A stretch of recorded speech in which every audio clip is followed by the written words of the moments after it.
आप सभी को नमस्कार। आइए सुनते हैं पुष्टमा और इंद्र के बीच में हुए एक ऐसे संभोग की कहानी, जिसमें इंद्र ने एक मृत घोड़े के शरीर में प्रवेश किया और फिर पुष्टमा के साथ संभोग किया। वह पुष्टमा जन्मेजय की पत्नी थी और जन्मेजय राजा परीक्षित के पुत्र थे तथा अर्जुन के पौत्र थे और अर्जुन इंद्र के पुत्र थे। इसलिए इंद्र ने अपनी पौत्रवधू के साथ ऐसा कर्म क्यों किया तथा क्या है इस कहानी के पीछे की पूरी सच्चाई, यह तो आपको इस वीडियो को अंत तक सुनने पर ही पता चलेगा। तो चलिए श्री हरिवंश महापुराण के भविष्य पर्व से इस कथा को सुनते हैं। जब महाभारत का युद्ध समाप्त हुआ तो कौरवों के वंश का नाश तो हो ही गया था, साथ ही इस भीषण युद्ध में पांडवों के भी वंश का सर्वनाश हो चुका था। अब केवल एक उम्मीद ही बची थी और वो थी उत्तरा के गर्भ में पल रही अभिमन्यु की संतान। लेकिन अंतिम समय में जब अश्वत्थामा ने ब्रह्मास्त्र का उपयोग किया तो उत्तरा के गर्भ में पल रही वो संतान भी मृत्यु को प्राप्त हो गई। अब पांडवों का वंश आगे कैसे बढ़े, उन्हें तर्पण कौन प्रदान करेगा? इन प्रश्नों के उत्तर में जब पांडव विचलित हुए तो उनके परम सखा भगवान श्री कृष्ण ने अपनी शक्तियों से उत्तरा के उस गर्भ को जीवित कर दिया और वह बच्चा परीक्षित के नाम से पूरी दुनिया में विख्यात हुआ। परीक्षित आगे चलकर एक महान राजा हुए।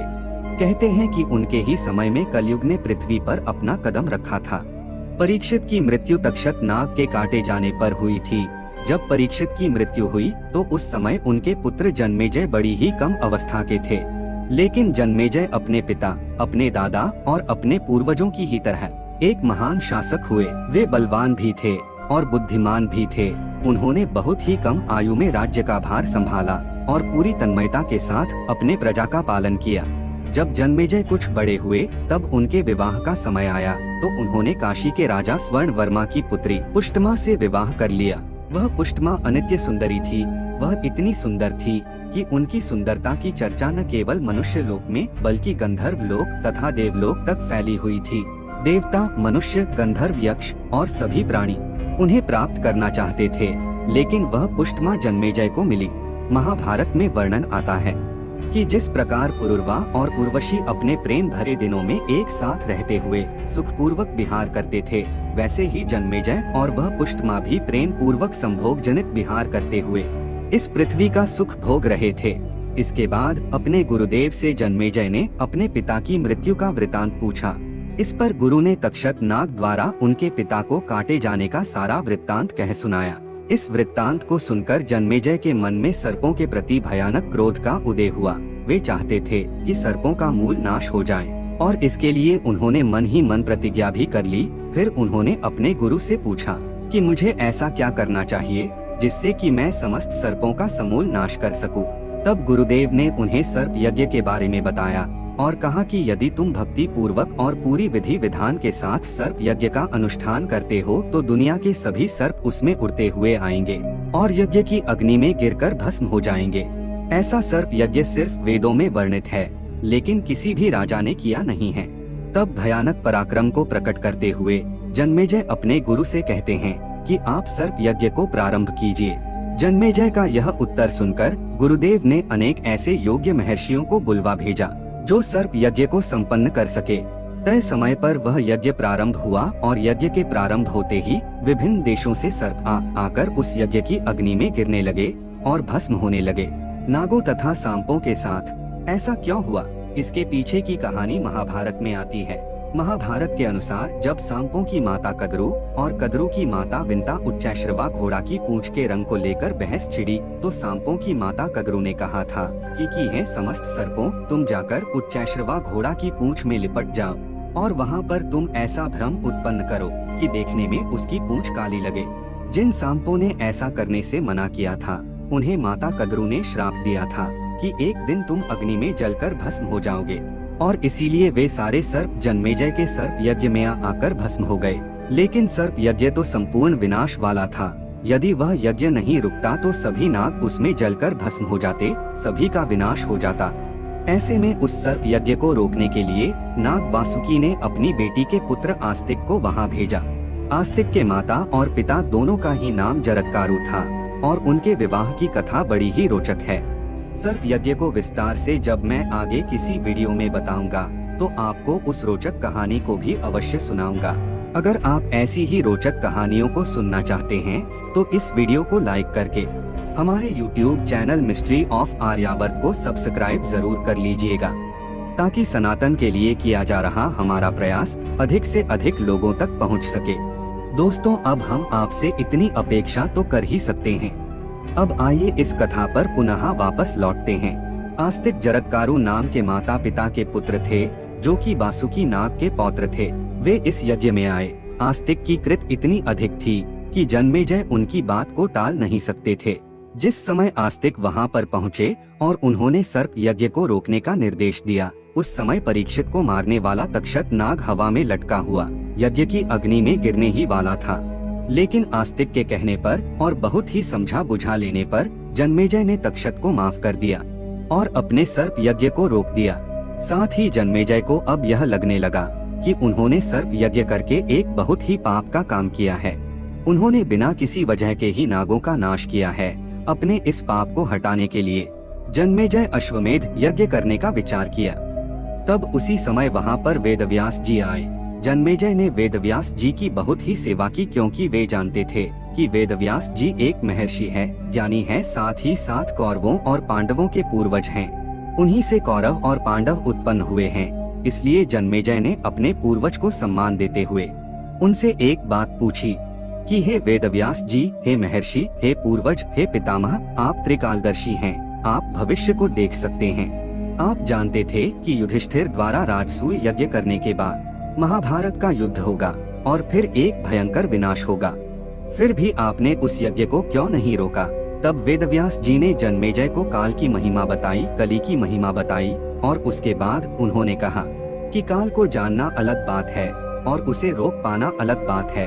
और जैसे तुम अभी अश्वमेध यज्ञ करना चाहते हो, लेकिन मैं कहता हूँ कि इसे मत करो, क्योंकि भविष्य में इससे तुम्हारा अहित ही होगा। लेकिन जन्मेजय इस बात को नहीं समझ सका, क्योंकि जैसा कि वेदव्यास जी ने कहा था, काल को जानना अलग बात है और उसे रोक पाना अलग बात है। काल को कोई नहीं बदल सकता। जन्मेजय इसके अपवाद नहीं थे, वे भी काल को नहीं बदल सकते थे। उन्होंने वेदव्यास जी की बात को सुना तो सही, लेकिन अपने मन में सोचा कि मुझ जैसे सम्राट को एक यज्ञ करने में भला क्या दिक्कत आ सकती है? ऐसा मेरे साथ क्या बुरा हो सकता है जब मैं किसी यज्ञ का अनुष्ठान करूंगा? यही सब सोच विचार कर यज्ञ की तैयारी कर ली। और जब अश्वमेध यज्ञ संपन्न होने ही वाला था, घोड़े की बलि भी दी जा चुकी थी और परंपरा के अनुसार उस मृत घोड़े के पास एक रात के लिए राजा की रानी को सोना पड़ता था। उसी समय इंद्रदेव उस घोड़े में प्रविष्टि होते हैं। अब ऐसा मैं बनी बनाई बात के आधार पर या फिर किसी वामपंथी के कहने पर नहीं कह रहा हूँ, बल्कि यह श्री हरिवंश महापुराण के भविष्य पर्व में वर्णित कहानी है, जिसका हिंदी अनुवाद बहुत बड़े महात्माओं ने गीता प्रेस गोरखपुर के लिए किया है। इसलिए यदि उन्होंने ऐसा लिखा है तो कहीं ना कहीं इसमें कुछ सच्चाई तो जरूर होगी, या फिर उन्होंने जैसा समझा वैसा ही लिखा। तो उस अश्वमेध यज्ञ में जब घोड़े को मार दिया गया और रानी उस घोड़े के पास परंपरा को निभाते हुए सो रही थी, उसी समय इंद्र उस कटे हुए घोड़े के अंदर प्रवेश करते हैं और वह पुष्टमा के साथ घोड़े के रूप में ही संभोग करते हैं। ऐसा करने से रानी का व्रत भंग हो जाता है और रानी अपने सैनिकों से कहती हैं कि यह घोड़ा तो मरा ही नहीं है। इतना सब होने के बाद जन्मेजय को यह पता लगता है कि उनका यज्ञ नष्ट हो चुका है, घोड़े में बाधा आ गई है और रानी का भी सतीत्व भंग हो चुका है। तो वे बड़े ही गुस्से में होते हैं। वे उस यज्ञ में आए हुए ब्राह्मण को भला बुरा कहते हुए अपने राज्य से भाग जाने के लिए कहते हैं। वे कहते हैं कि तुम ही लोगों ने कुछ ऐसी गलती की होगी जिससे यज्ञ में ऐसा विघ्न उपस्थित हुआ। उसके बाद जन्मेजय अपने पुण्यों को दोहराते हुए इंद्र को श्राप देते हैं। वे कहते हैं कि यदि मुझ में थोड़ा सा भी पुण्य बचा है, यदि मैं पांडवों का वंशज हूँ, यदि मैंने अपनी प्रजा का समुचित रूप से पालन किया है, तो भविष्य में कोई भी इंद्र को अश्वमेध यज्ञ द्वारा याद नहीं करेगा। कहते हैं कि कलयुग में अश्वमेध यज्ञ बंद हो गया और ऐसा करना फिलहाल में पाप माना जाता है।